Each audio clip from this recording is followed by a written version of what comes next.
The morning sun crept slowly over the quiet town of Clearwater. Dust hung in the air like old memories, and the wooden boards of the main street groaned under the weight of another restless day. Men in wide-brimmed hats leaned against railings, spitting tobacco and pretending not to care about what was happening in front of them. But everyone was watching. On the worn stage near the trading post, a woman sat trembling. Her name was Clara. Her hair was tangled, her dress torn and her bare feet pressed against the rough wood. In her arms, wrapped in a thin blanket, lay a newborn, breathing softly, unaware of the cruelness of the world that had just begun. Only a few hours earlier, she had been in the back of a wagon, screaming through the pain of birth, alone but for the midwife who'd been paid to keep silent. Now she was for sale. The man who owned her debt, a rancher with a hard jaw and colder eyes, stood beside her, calling out numbers as if he were selling a horse. Strong girl, healthy child. Starting at $20. His voice echoed off the saloon walls. The men looked away. No one wanted to be seen bidding. Yet the sound of coins clinking in pockets stirred something in the air.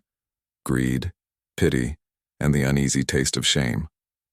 Clara held the baby tighter. She didn't cry. Tears had left her long ago, somewhere between the night she was taken from her father's farm and the morning she realized no one was coming to bring her home. All she wanted now was to keep the child breathing. That was all the life she had left to protect. Then came Ethan. He walked out of the saloon with his hat low and a calmness that didn't fit the noise around him. The wind caught the edge of his coat, brushing the dust from his boots. His revolver hung loose at his side, but his hand wasn't near it. It didn't have to be. Everyone knew Ethan Colt didn't draw unless it mattered. He stopped in front of the stage. His blue eyes met Clara's for a moment, not long enough to speak, just enough to recognize something human. A question, maybe, a quiet plea. "How much did you say?" he asked the rancher. "20, the man replied, squinting. "But she's worth more than that. She's—" Ethan cut him off by dropping a handful of silver dollars into his palm. "Take 40, he said, "and don't follow me." The crowd murmured. The rancher stared at the coins, weighing greed against pride, then nodded. "Fine, she's yours." Ethan turned to Clara and spoke gently. "Can you stand?" She hesitated, her body weak, her mind numb from disbelief. Still, she nodded and rose slowly, holding the baby close. Ethan offered his coat, wrapping it around her shoulders before helping her down. No one stopped them. No one said a word. The sound of their footsteps faded into the long stretch of silence that followed. They walked out of town together. A woman who had lost everything, and a man who didn't seem to belong anywhere. The dirt road wound through hills of gold and dry brush. Above them, the sky opened wide, endless and indifferent. Ethan didn't speak for a long time. He just led the horse by the reins, walking beside her instead of ahead. Finally, when they reached the shade of a cottonwood tree, he stopped. "You can rest here," he said quietly. She sank down onto the grass, clutching her child. "Why did you do it?" she asked after a while. Her voice was soft but trembling. Ethan knelt beside her. "Because no one else did." She looked down at the baby, then back at him. "You don't even know me." He nodded. "Don't need to." For the first time in days, Clara let herself breathe. The baby stirred, and Ethan glanced over with a faint, tired smile. "What's his name?" She looked uncertain. I haven't named him yet." Ethan thought for a moment. "How about Jacob?" "Strong name." "Jacob," she repeated, testing the sound. It felt warm on her tongue. The baby made a small noise, almost like agreement. They traveled for 2 days before reaching Ethan's small cabin near the river. It was simple. One room, a wooden porch, a corral out back, but clean. He showed her where to find water, how to light the stove, and where she could rest. That night, the air was cool and the world quiet. Clara sat by the window, nursing Jacob while Ethan mended a saddle strap by the fire. She watched the flicker of flame on his face, wondering what kind of man he really was. "You live here alone?" she asked. He nodded. "Used to have a brother. Lost him in the war. After that, just me and the land." Clara listened, then said softly, "You didn't have to save me." Ethan looked up. "I didn't save you, Clara. I just gave you a choice." Those words settled deep in her chest. For the first time, she realized she was free, and that freedom wasn't loud or bright. It was quiet. It was a warm fire and a roof that didn't belong to anyone else. Days turned into weeks. Clara grew stronger. She learned to milk the cow, to wash clothes in the river, to cook beans without burning them. Ethan taught her to shoot, not because he wanted her to fight, but because he wanted her never to feel helpless again.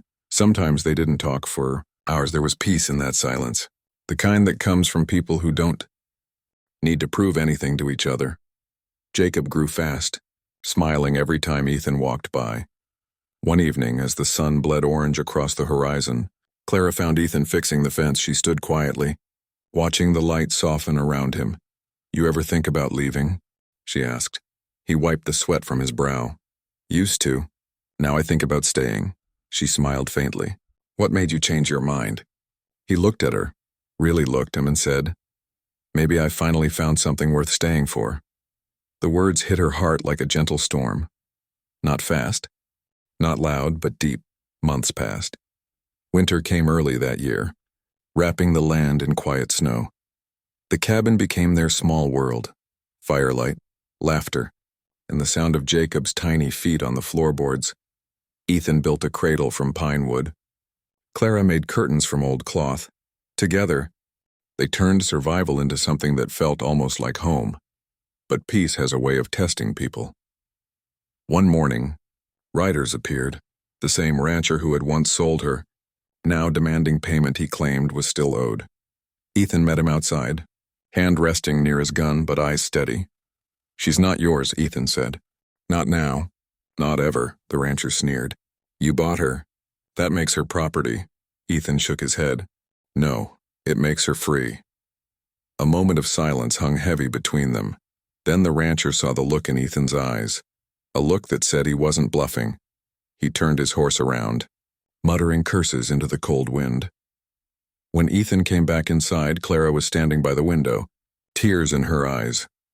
"You could have been killed," she whispered. He smiled softly. "Worth it." She crossed the room, placing a hand on his chest. "You gave me back my life," she said. "But you also gave me a home." He took her hand in his and replied quietly, "You gave me one too." Spring returned with the scent of wildflowers and new beginnings. The river swelled, the hills turned green again, and laughter echoed from the porch. Clara watched Jacob chase butterflies in the sunlight while Ethan sat whittling a piece of wood into a tiny horse. The past still lived in shadows, scars that neither could erase, but the future had taken root in the soil beneath their feet. Sometimes at dusk, Clara would stand outside and watch the sun melt into gold behind the hills. She'd remember the day she was sold, the faces that turned away, and the man who stepped forward when no one else would. And in those moments, she'd whisper to the wind, not out of sadness, but gratitude. Because life had begun for her not the day she gave birth, but the day someone believed she deserved to live.